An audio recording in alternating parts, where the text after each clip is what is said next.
When I picked up the phone to ask my son Max when his wedding would be, my daughter-in-law Lena looked me right in the eye and said with a chilling smile, "Oh, we already got married yesterday. We only invited special people." The words hit me like a bucket of ice water. Special people. I, who for 3 years had paid their monthly rent of $500, bought every piece of furniture in their house, and filled their refrigerator when they had nothing to eat. I was not a special person. I stood there in the living room of my own house, holding the phone as if it weighed 1,000 LB, watching my son avoid my gaze while Lena made herself comfortable on the sofa I had bought for them. The pale pink dress I had picked out for her wedding hung uselessly in my closet, along with the new shoes and the illusion of being part of the most important day of my only son's life. I had spent $200 on that dress, thinking about how nice I would look in Max's wedding photos in which I would never appear. For weeks, I had planned every detail. I had put money aside to give them $1,000 as a wedding gift. I had called my sister Diana in Chicago to tell her the good news. I had cleaned my house from top to bottom, thinking they might come celebrate with me after the ceremony. All of that collapsed in a second with those 4 poisoned words. Only special people. Max finally lifted his gaze and said in a rehearsed-sounding voice, "Mom, it was an intimate thing, very small, just the 2 of us and the witnesses." But I knew it was a lie. I saw the photos on social media. I saw Lena's parents proudly posing next to the bride and groom. I saw her siblings toasting with champagne. I saw Lena's white dress, which I had helped finance with the $800 I had given her last month for her personal expenses. I saw everything I wasn't supposed to see. A week later, exactly 7 days after that humiliation, Lena called me with a completely different voice. She was no longer the confident woman who had excluded me from her wedding. Now she sounded desperate, almost pleading. "Renate, the rent is overdue. The landlord is pressuring us and says, if we don't pay this week, he will kick us out. You forgot to make the transfer." Her voice trembled slightly as if the world were ending. I was silent for a few seconds, remembering all the times I had run to the bank to make that transfer. All the times I had canceled my own plans to make sure they had a roof over their heads. All the times I had eaten beans and rice so I could give them money for their desires. And now, after they had excluded me from the most important moment of their lives, they had the audacity to call me as if nothing had happened. "Lena," I said with a calm that surprised even me, "didn't I warn you that I only help special people?" The silence on the other end of the line was so deep that I could hear my own heart beating. For the first time in years, it was not I who was trembling, but her. "I don't understand," she stammered. "We were always special to you. You're like a second mom to me." Lies, all lies, wrapped in that sweet voice she only used when she needed something. The same voice she had used to ask me for money for the wedding dress, for the honeymoon, for the rings, which I had helped finance without knowing I would never see the ceremony where they were exchanged. For so many years, I had this constant feeling of walking on eggshells, weighing every word, every gesture, every gift, hoping to get a crumb of affection from my own son. I was the perfect mother, the obliging mother-in-law, the silent provider who never protested when they treated me like I was invisible. But that phrase, "only special people," awakened something in me that had been dormant for far too long. I had calculated in my head how much money I had spent on them in those 3 years. Between rent, food, gifts, emergencies, and whims, it was over $20,000. $20,000 I had taken from my retirement, from my savings, from the money my late husband had left so I could live my last years in peace. And what was all that for? To be treated like a stranger on my own son's wedding day. That night after I hung up, I sat on my bed and cried. But they weren't tears of sadness. They were tears of anger, of accumulated frustration, of years of silently endured humiliation. I cried for all the times they made me feel that my love was a burden, my presence a hindrance, my money the only thing I had to offer. I cried for the foolish mother I had been, for the woman who had lost herself, trying to be indispensable to those who considered her dispensable. When I woke up the next morning, something inside me had changed. It was not just the pain of betrayal, it was something deeper, colder. I stood up and looked at myself in the bathroom mirror. The same tired eyes as always, the same wrinkles that told stories of years of giving love without getting it back. But there was something else in my gaze, a hardness I didn't recognize, a determination that had been buried under years of compliance. I went to the kitchen and made coffee, as I had every morning for 40 years. But this time, I didn't think about calling Max to ask how he had slept. I didn't check my phone in anticipation of a message from him apologizing for the previous day's humiliation. For the first time in a long time, I was my own first concern of the day. I sat at the table where I had so often planned surprises for them, counted bills for their expenses, and cried silently when they treated me with indifference. Now, this table would be a witness to something completely different. I took out my checkbook, my bank statements, and started to do the math. I wanted to see in exact numbers the extent of my own foolishness. Monthly rent of $500 multiplied by 36 months was $18,000. Food and supplies approximately $200 a month was another $7,200. Birthday gifts, Christmas gifts, anniversary gifts, at least $3,000. Lena's medical emergencies, $800. The car loan they never paid me back, $2,500. The air conditioner repair in their apartment, $600. The living room furniture, $200. $33,400. That was the exact sum of my generosity. $33,400 I had wasted from my husband's inheritance, from my pension, from the savings I had put aside penny by penny for decades of honest work. All that money thrown out the window to keep two adults comfortable who couldn't even pretend to respect me. The phone rang and I saw Max's name on the screen. Normally, my heart would have pounded as I ran to answer, hoping he would finally apologize and explain that everything had been a misunderstanding. But this time, I let it ring once, twice, 3 times. Finally, it fell silent, and I continued drinking my coffee as if nothing had happened. 10 minutes later, it rang again. This time, it was Lena. I let it ring too. Then, a text came from Max. "Mom, please answer. We need to talk." I deleted the message without replying. At 2:00 in the afternoon, I decided to go for a walk. I hadn't done that in months without a specific purpose, without an errand related to them. It was always the bank for transfers, the supermarket to buy them something they needed, the pharmacy for Lena's medications. Today, I went for a walk just because I wanted to. I walked past the park where I had often taken Max as a child. I remembered that sweet boy who hugged me tight and said I was the best mom in the world. When had he become this man who treated me like an ATM with feelings? When did I start confusing love with money? When did I start to believe I had to buy my own son's affection? At the bank, where I had so often made automatic transfers, I stopped in front of the door. The branch manager, Mr. Klein, saw me through the glass and waved. I had known him for years.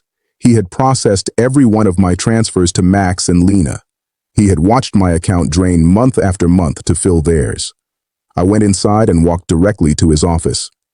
"Mr. Klein," I told him, "I need to cancel the automatic transfers I have programmed." He looked at me surprised. For 3 years, these transfers had been as regular as the sunrise. "Are you sure, Mrs. Richter? Did something happen?" His concern was genuine, more genuine than any interest Max had shown in me in recent months. "What happened is that I finally opened my eyes," I replied. "I want to cancel everything, and I also want information on how to protect my accounts.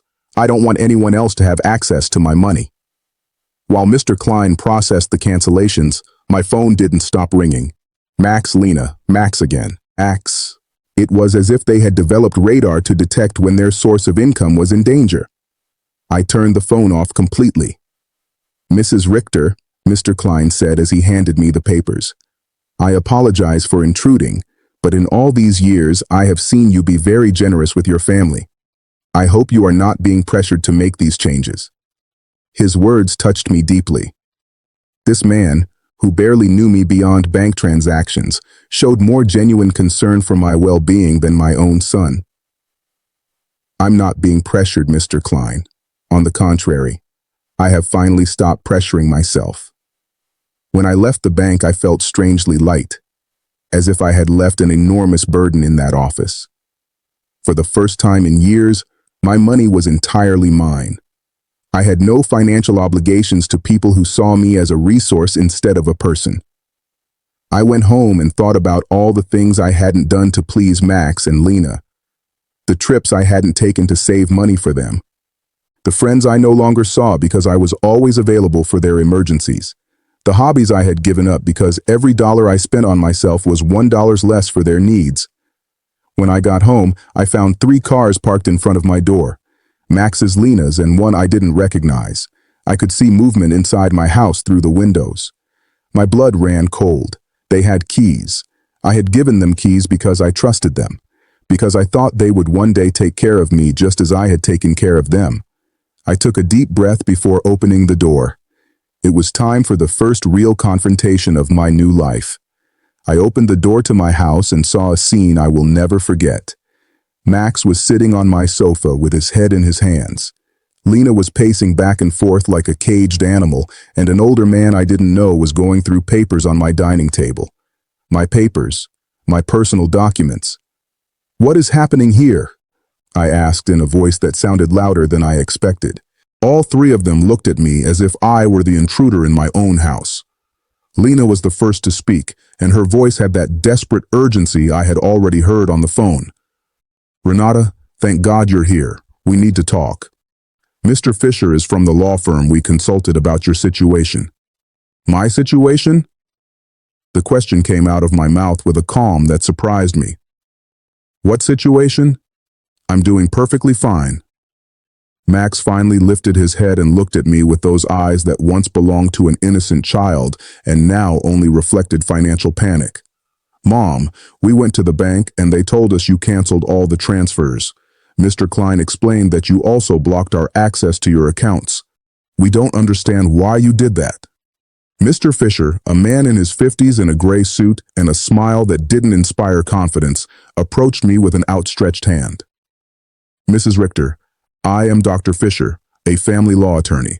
Your children are concerned about your mental well-being and have asked me to assess the situation." I didn't shake his hand. Instead, I went directly to my dining table and collected all my documents that he had been reviewing without my permission. "These are my private papers. You have no right to look at them without my consent." "Mom," Max interjected with that condescending voice he had perfected in recent years. "We're worried about you. Your behavior has been very strange lately. First, you financially cut us off without an explanation. Then, you don't answer our calls. We think you might need professional help." Lena approached and tried to take my hand with that fake tenderness she reserved for moments when she needed something. "Renata, honey, we know you're under a lot of stress. Maybe the loneliness is affecting you more than you think. At your age, episodes of confusion are normal." The word confusion echoed in my head like an alarm bell. Now I understood why they had brought the lawyer. It wasn't about helping me. It was about declaring me mentally incompetent and taking control of my finances. The same woman who had told me they only invited special people to their wedding was now treating me like a senile old lady. "I am not confused," I said with a firmness that silenced everyone. "I am clearer than I have been in years, and you are going to leave my house right now." Mr. Fisher interjected with that professional voice lawyers use when they want to sound reasonable. "Mrs. Richter, I understand you feel overwhelmed, but your children have a right to intervene if they believe your ability to make financial decisions is impaired. They have documented several concerning behaviors." Concerning behaviors. The laugh that came from my throat was harsh, almost cruel. Like what? Deciding that my money belongs to me? Deciding to no longer finance the lives of 2 adults who treat me like trash? Lena jumped up as if I had slapped her. "We never treated you badly. You are part of our family. Everything you have will belong to us one day anyway. We are just speeding up the process." There was the naked, unvarnished truth. Everything I had would one day belong to them. In their minds, I was already dead and they were just collecting their inheritance in advance. It didn't matter if I had 70 years or 70 days left. To them, I was just an ATM with legs that had become problematic. Out, I said, pointing to the door. All three of you get out of my house. Max stood up with that angry, childlike face he made when he didn't get his way. Mom, we can't just leave. We have obligations. The rent, the car payments, the credit card you co-signed for. You can't just cut us off from one day to the next. I can't. My voice rose for the first time in the entire conversation. Who says I can't? For years I have paid rent that wasn't even in my name. I filled a refrigerator in a house where I was not welcome. I financed a life that clearly had no place for me. Mr. Fisher took a folder from his briefcase and placed it on my table. Mrs. Richter, we have prepared some documents that could facilitate this transition, a power of attorney that would allow Max and Lena to manage your finances more efficiently. This would just be temporary until you feel better. I took the folder and, without even opening it, threw it directly into the trash can. The only transition that is going to happen here is yours to the front door. Lena started to cry, but they weren't tears of sadness. They were tears of frustration, of contained rage. You can't do this to us, Renata. We were counting on you. We made plans based on your support. We bought things. We took financial obligations because we knew we could count on you. Obligations based on my money, I replied. Not on my well-being, not on my happiness, not on my company, just on my money. And now that I have decided that my money is better used in my own life, I am suddenly a confused old woman who needs legal guardianship. Max tried to approach me, but I took a step back. He was no longer the boy who ran into my arms when he had nightmares. He was a 35-year-old man who saw his mother as an obstacle between himself and a comfortable life financed by others. Mom, we made mistakes, he said in a voice that was supposed to sound remorseful.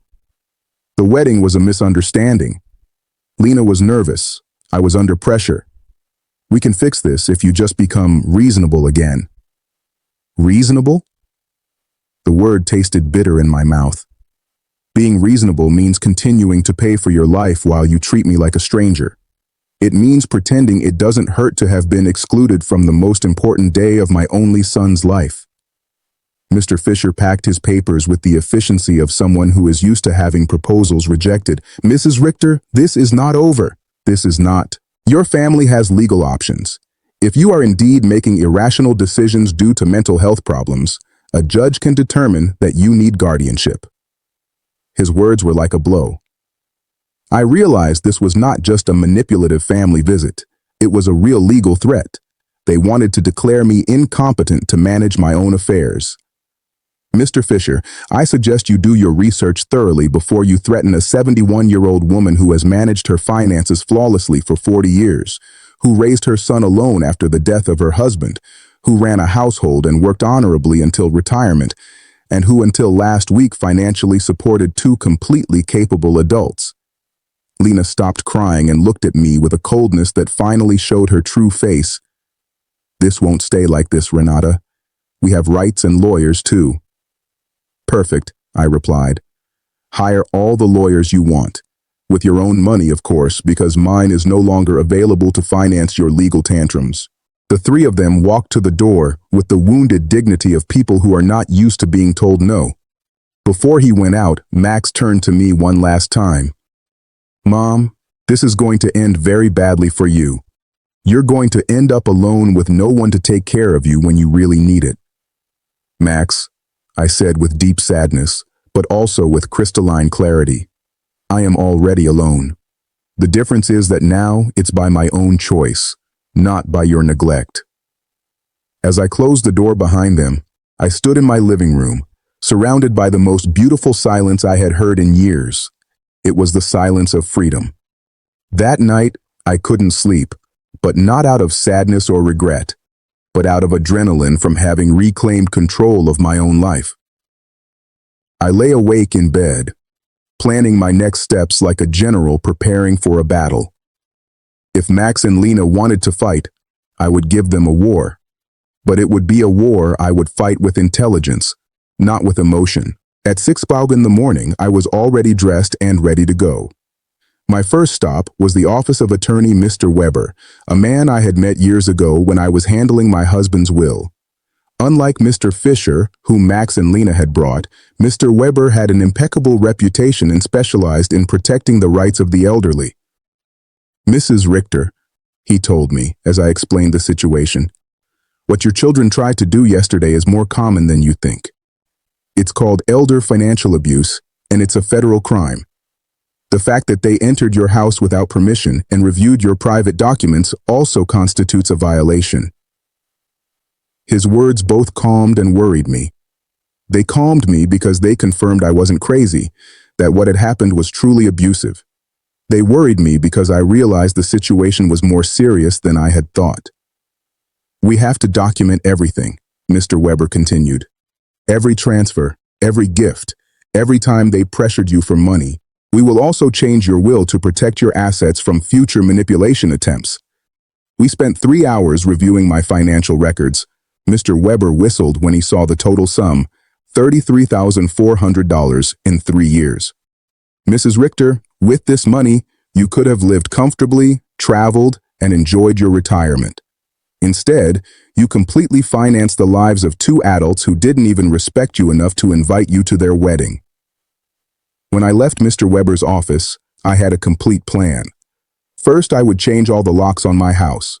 Second, I would install a security system with cameras to protect myself from future surprise visits. Third, I would open a new bank account at a different bank where they had no contact. And fourth, I would start living the life I had postponed for years. My next stop was the hardware store. The owner, Mr. Summer, had known me for years because I was always buying things to fix Max and Lena's apartment. This time was different. "Another emergency with your son?" he asked. "No, Mr. Summer. This time it's for my own house. I need to change all the locks, and I want them to be of the best quality." While I was choosing the locks, his son Ethan, who installed security systems, came by. It was Providence in action. "Ethan," I told him, "I also need to install surveillance cameras, the complete system. The price is not an issue." While they were preparing everything for the installation the next day, I received a call from an unknown number. It was Lena calling from someone else's phone because I had blocked her number after the previous day's confrontation. "Renata, it's Lena. Please don't hang up. We need to talk like civilized adults." "Speak," I said dryly. "Listen, I understand you're upset about the wedding. It was a mistake. Max and I have talked about it and we want to make it up to you. How about we have a special dinner to celebrate our wedding with you? We can do it at your house. Cook together like we used to." The manipulation in her words was so obvious that I almost had to laugh. "Lena, how much rent do you owe exactly?" The silence on the other end confirmed that I had hit a nerve. Well, it's 2 months, $1,000 total. But I'm not just calling for that, Renata. We really miss you in our lives." "Do you miss me or my money?" I asked directly. "Both," she replied with surprising honesty. "Renata, I won't lie to you. Yes, we need your financial help, but we love you too. You're important to us." "If I'm so important," I said, "why wasn't I important enough to be at your wedding? Why am I not important enough to get a call that doesn't ask for money?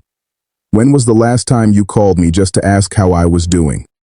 Another silence. We both knew the answer. Never. "Lena, I'm only going to explain this to you once. For 3 years, you have treated me like an ATM with feelings. You used me. You ignored me. You humiliated me. And finally, you insulted me in the worst possible way. Now that the money is running out, you suddenly discover you love me. There is no please. You made your choice when you decided I wasn't special enough to be at your wedding. Now I'm making mine." I hung up and turned the phone off completely. That afternoon, I went to the beauty salon I hadn't been to in over a year. I always canceled my appointments because Max or Lena needed something urgent, or because the money I had set aside for myself became an emergency for them. Mrs. Richter, my favorite hairstylist, Cynthia, called out, What a surprise. I thought you had forgotten us. I didn't forget you, Cynthia. I just forgot that I also deserve to be pampered. I treated myself to the full treatment. Cut, color, manicure, pedicure. For the first time in years, I spent money on myself without feeling guilty. When I got home that afternoon, there was a car in front of my door that I didn't recognize. My heart raced for a moment, thinking Max and Lena might have come back with reinforcements. But as I got closer, I saw an older woman sitting on the steps of my porch. "Mrs. Richter?" she asked. "Yes, that's me. Can I help you?" "I'm Eleanor Brooks. I live next door. We've been neighbors for years, but we've never had a chance to talk. Yesterday, I heard very loud voices in your house, and I got worried. Is everything okay?" Her sincere concern touched me deeply. Here was a stranger who showed more interest in my well-being than my own son. "Come in, Mrs. Brooks. I'll make you a coffee, and I'll tell you a story you won't believe."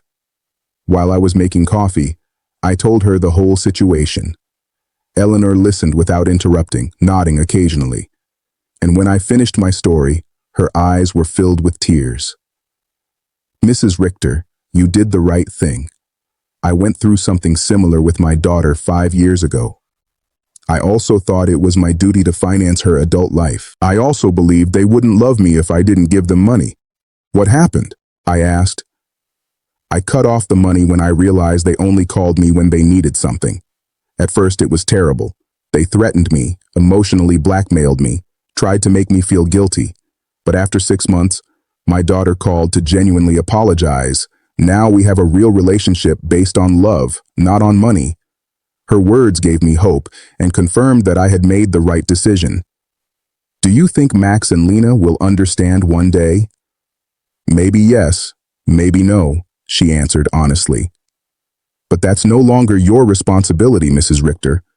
Your responsibility now is to live your own life." That night, for the first time in 3 years, I went to bed without worrying about whether Max and Lena had money for rent, for food, for their whims. I went to bed thinking about myself, my plans, my future, and I slept better than I had in years. The next day, Ethan and Mr. Summer came at 8 in the morning to change the locks and install the security system. While they worked, my phone didn't stop ringing from unknown numbers. Lena was still trying to contact me from different phones, but I had developed a new skill, completely ignoring calls that didn't suit me. "Mrs. Richter," Ethan said as he installed the cameras, "this system will give you absolute peace of mind. You can see from your phone who is coming to your house even when you're not here. And if someone breaks in without permission, an alert is automatically sent to the police." The irony was not lost on me. I was installing a security system to protect myself from my own son, but it didn't hurt as much as it used to. It was simply a practical measure to maintain my newfound peace. While they were working, I decided to do something I hadn't done in years. Call my sister Diana in Chicago. We had lost touch because every time we talked, I would tell her about Max and Lena's successes, about how much money I had spent on them, about how proud I was to be able to help them. I now realized that our conversations had become financial reports disguised as family news. "Renata," Diana answered, surprised. "Sister, how are you? We haven't spoken in months." "I'm good, Diana. Better than good. I'm calling you to tell you that I've finally come to my senses." I told her the whole story from the beginning. The secret wedding, the humiliation, the visit with the lawyer, my decision to cut off the funding. Diana listened to me in silence, and when I was done, her answer surprised me. "Renata, sister, it was about time. Every time we spoke, it broke my heart to hear you brag about how much money you gave them, as if love could be measured in dollars. Max never spoke lovingly about you when I saw him at family gatherings. It was always my mom helped me with this, or my mom bought me that, but never I miss my mom, or I love my mom. It was as if you were a service provider, not a person." Her words hurt, but it was a necessary pain. Like when a doctor cleans an infected wound, it hurts, but it's part of the healing. After talking with Diana, I sat in my kitchen processing all this information. years of marriage to a man who truly loved me, 35 years of raising my son alone after my husband's death, and 3 years of financing 2 adults who saw me as a $100,000 obstacle. The doorbell rang, and on the new cameras I saw it was Eleanor with a mug in her hands. I opened the door and she handed me a fresh brewed coffee. "I thought you might need some company after everything you told me yesterday," she said with that sincere smile I had already come to appreciate.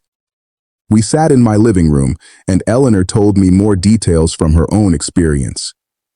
"My daughter said the exact same thing to me that Lena says to you. You're like a second mom to me. We're special to you. Everything will be ours one day anyway." Those are rehearsed phrases, Mrs. Richter. They learned them from the Emotional Manipulation Handbook. "Do you think such a handbook exists?" I asked, half-jokingly. "Not officially, but it seems everyone reads from the same book. Chapter 1 is Make Her Feel Indispensable. Chapter 2 is Create Constant Financial Emergencies. Chapter 3 is When She Resists, Question Her Mental Health." We laughed, but it was a bitter laugh. It was both funny and tragic to recognize such predictable patterns in our own children's behavior. That afternoon, I decided to do something I had postponed for years. Visit my husband's grave. I always made excuses not to go because Max or Lena needed something urgent, or because the taxi fare was better invested in one of their emergencies. The cemetery was quiet and beautiful. Robert's grave looked a bit neglected because I hadn't been there to clean it in months. I sat on the grass next to his headstone and talked to him as if he were alive. "Robert, my love, I think I lost myself for a while. After you left, I put all my energy into Max. I wanted to be the best mother in the world, thinking somehow he would grow up without a father, but I think in the process, I forgot to be myself." The wind blew gently, and for a moment, I felt like he was listening to me. "Our son has become someone I don't recognize. Or maybe he was always like this and I didn't want to see it.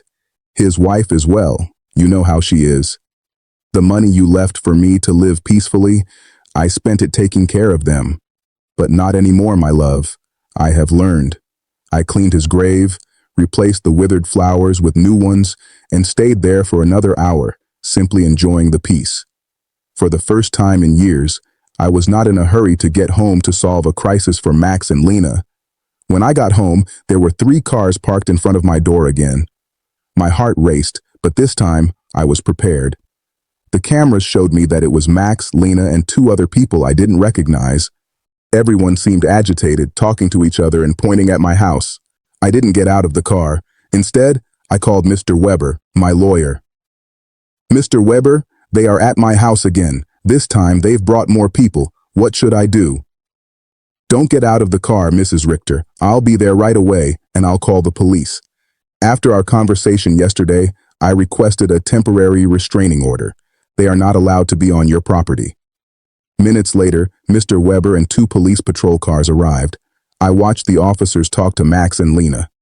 Saw my son gesticulate angrily. Saw Lena crying again, but this time her tears did not move me. "Ma'am, you can get out safely. Your visitors are going to leave immediately." As I got out of the car, Max shouted at me from the street. "Mom, this is ridiculous. We're your family.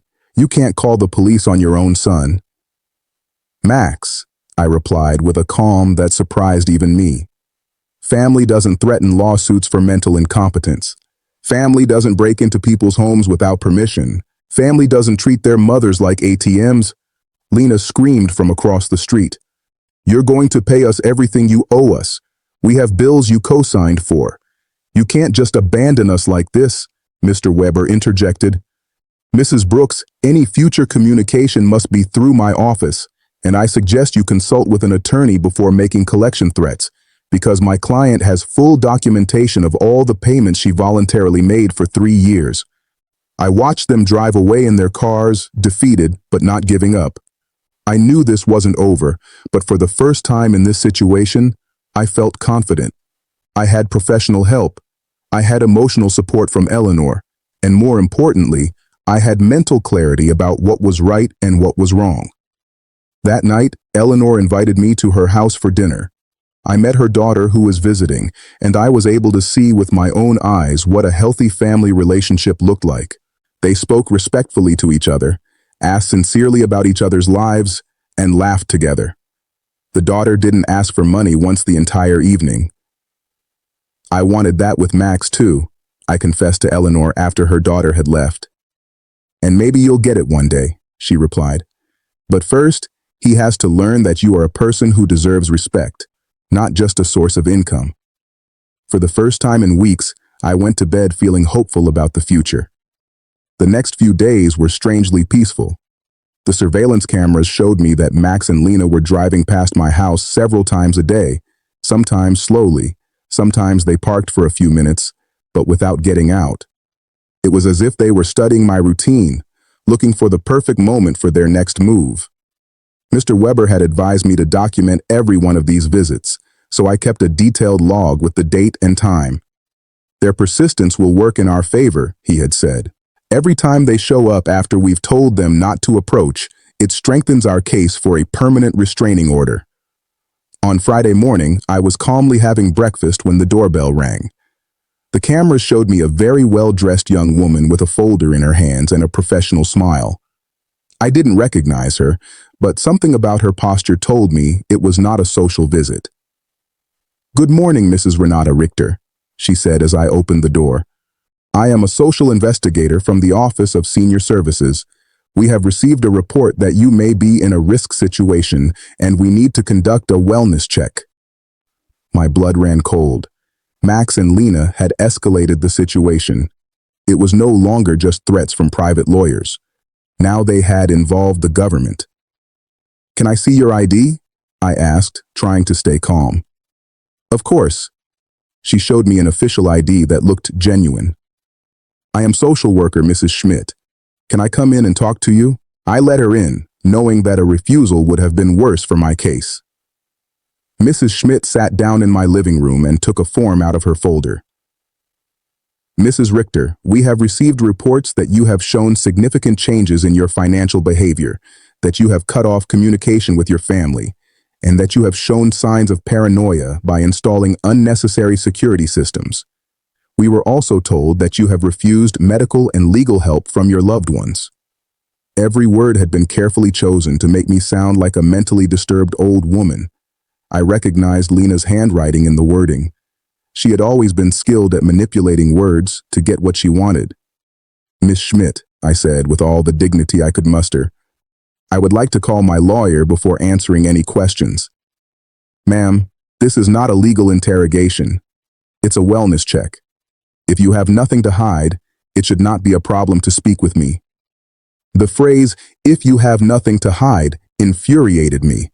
It was the same logic abusers used to justify their invasions. "Miss, I'm calling my lawyer. You can wait here or come back another day, but I will not answer any questions without legal representation present." I called Mr. Weber, and he was there within 20 minutes. When he came in and saw the social worker, his expression hardened. "Miss Schmidt," he said after checking her ID, "I hope you have a court order to be here because my client is under my legal representation and any unauthorized investigation constitutes harassment." "Sir," Mrs. Schmidt replied with less confidence than before, "we have reports from concerned family members about the lady's well-being. It's our duty to investigate." "What family?" Mr. Weber asked dryly. "The same family that tried to get her to sign a power of attorney without representation. The same family that broke into her house without permission and checked her private documents. The same family that excluded her from important events while living off her money." Mr. Weber took a folder from his briefcase and placed it on the table. "Here I have complete documentation of my client's financial and emotional abuse. $33,400 that were withdrawn from her accounts in 3 years. Systematic social exclusion and emotional blackmail. If someone needs to be investigated here, it is not my client." Mrs. Schmidt reviewed the documents with growing discomfort. It was obvious that the information she had been given did not match the reality she had in front of her. "Mrs. Richter," she said finally, "can you explain to me why you so abruptly stopped financial support for your son?" Because I finally discovered they were using me, I replied simply. Because I realized that to them I wasn't a mother, but a bank account. Because I was tired of financing the lives of people who saw me as an... The question outraged me, Miss Schmidt. My responsibility as a mother was to raise my son until he was 18, to educate him and give him the tools to become an independent adult. My son is now 35 years old, married, and fully capable of supporting himself. Financing his adult life is not my responsibility anymore. It was my choice in the past, but I have chosen not to continue it. Mr. Weber then asked whether I considered it normal for a 35-year-old man to be unable to pay his own rent without the help of his 71-year-old mother, and I remained silent for a moment, realizing how serious the situation had become. I explained that I handle my own finances, my investments, my taxes, my home, my health, and my daily life independently, with no medical conditions requiring medication beyond vitamins and occasional aspirin. Mr. Weber confirmed that my medical exams showed I was in perfect mental and physical condition, and the case against me was closed. But I warned that my children, Max and Lena, were determined to escalate things and had hired professionals to try to have me declared incompetent so they could gain control over my money. It became clear they were desperate and willing to pursue a legal guardianship, even though it was difficult and expensive, but potentially dangerous if a sympathetic judge agreed. Later, I spoke with Diana, who pointed out how far they were willing to go for money, even destroying family ties, and her words made me realize that my children saw me not as a mother, but as a source of money. That realization was painful but freeing, because I no longer needed to feel guilty about protecting myself. My friend Eleanor then introduced me to women from her garden club who had experienced similar family exploitation, and we shared stories of relatives who only cared about money. One woman said true love cannot be bought, and that realization struck me deeply. I had been paying for attention, not receiving love. I came to understand that loneliness surrounded by people who don't love you is worse than being alone, and for the first time, I felt peace in my independence. I realized I could now live freely, travel, decorate my home, donate to charity, and invest in my own future instead of funding others. But soon after, Max and Lena escalated the situation and filed a formal lawsuit claiming I was mentally incompetent and needed a legal guardian. My lawyer, Mr. Weber, warned me they were trying to take control of my finances, and I felt deeply betrayed. They presented false evidence, including claims of unpaid bills, medication misuse, and statements from people like Dr. Lehman and neighbors who misinterpreted my behavior. Even my pharmacist, Mr. Green, had been tricked into signing misleading documents by Lena, who falsely implied I had irregular medication use, even though I only purchased vitamins and aspirin. We confronted Mr. Green, who admitted he was misled and agreed to correct his statement. We also confronted Mr. Davis, a neighbor who falsely described me as unstable based on misunderstandings like security cameras and social visits, refusing to listen to explanations. My lawyer advised we build a strong defense and obtain a professional psychiatric evaluation. Dr. Moore later examined me thoroughly and confirmed I was mentally sharp, with excellent cognitive function, and concluded this was a case of financial exploitation. Despite this, the lawsuit proceeded, and I attended court where Max and Lena claimed I had become paranoid and isolated, while their lawyer tried to portray my independence as mental decline. Witnesses like Lena and Max testified emotionally, but under cross-examination, their financial dependence on me and contradictions became clear. My defense team dismantled their claims one by one, exposing lies, manipulation, and lack of evidence. Dr. Moore confirmed my mental competence, and multiple witnesses supported my clarity and independence. I testified that I stopped supporting them because I realized the relationship was not love, but a financial transaction, and I regretted only not realizing it sooner. In closing arguments, my lawyer explained that this was not a case of incompetence, but of a woman freeing herself from exploitation. The judge ultimately ruled that I was fully mentally competent, that my financial decisions were rational, and that the lawsuit was motivated by financial interest rather than concern. The guardianship request was denied completely. After the trial, Max and Lena left angrily, and I felt both grief and liberation. That night, my friends celebrated with me, and I realized I had won not just a case, but my freedom and dignity. I sold my house, moved to a new apartment, donated part of my wealth to organizations protecting the elderly, and began traveling, painting, and living for myself. I never heard from my children again, and though I sometimes reflected on the past, I understood that true love cannot be bought and freedom is never too expensive.